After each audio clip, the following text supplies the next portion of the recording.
What's up, YouTube? Capital G here. Got a quick and interesting duel for you guys to check out. You know it's going to be pretty troll when you got somebody actually running Thousand Eyes Idol.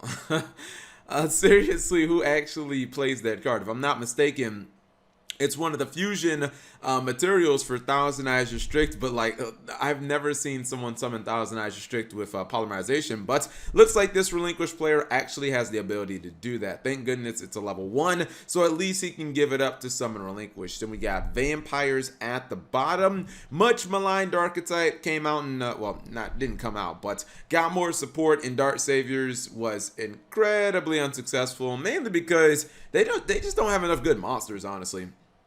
DXC is okay, but a lot of the main deck monsters just not it. Anyways, he's gonna summon Vampire Familiar, I believe. This is a pretty good card because it's like a search on summon, although it does have to be special summoned.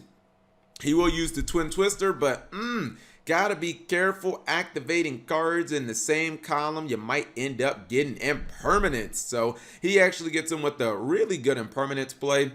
Even if the effect failure was negated, he still was going to get the impermanence negation. And then he says, Cap, how about we double down on the impermanence negation? And not bad, not bad. Now his opponent's gonna go into the Vendread Savior, and then he just attacks. But I didn't really understand the whole DD Crow thing here. Maybe someone can explain that to me. I guess he just wanted to get it in the graveyard. I'm not sure why. It seems like DD Crow could have easily been used to summon the Relinquish, but, you know, I guess that's neither here nor there. He will attack ultimately. He's got to deal with Relinquish here.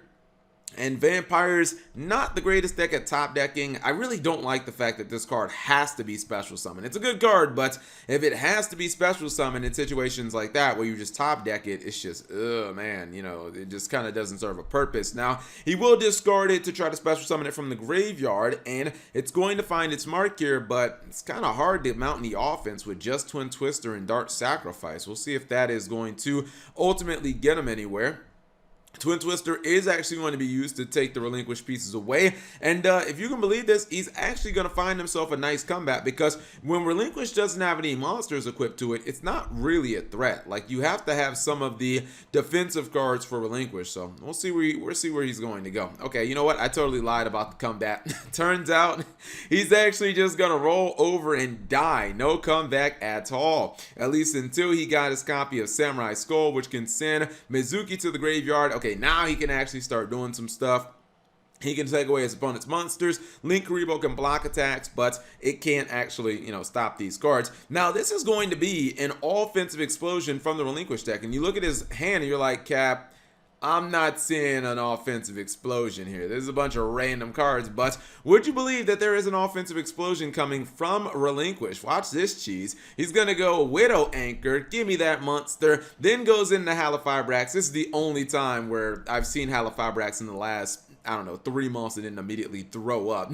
Just because this play was so dank. He's actually going to summon Celine, using that copy to, guess what, bring back Relinquish. Check this cheese out. And he says, Cap G, I'm not done yet. Gonna go into Access Code Talker. I'm not gonna lie, this is, in my opinion, the scariest Link monster in all of Yu-Gi-Oh right now. Like, maybe not the best Link monster, but it's like, because I would probably say that that's I sold, but I personally, this is the card that, like, I fear the most out of all Link monsters in the game. Like, not only is this card's attack almost always insanely high, but then it's a spell speed 4. You can't respond to its effect activations. And I just, man, cards like that are just so scary to me. So he's going to go ahead and rip his opponent's board in half. Well, I guess not in half, in whole, because everything is gone. And then he can simply attack for game. Who gave Relinquish the ability to summon Access Code Talker? Like, seriously? That's where we're at? Anyways, hopefully you guys enjoyed the short duel. If you did, give the video a thumbs up. Thank you guys for watching. As always, subscribe if you have not already, and turn on that notification bell for daily videos.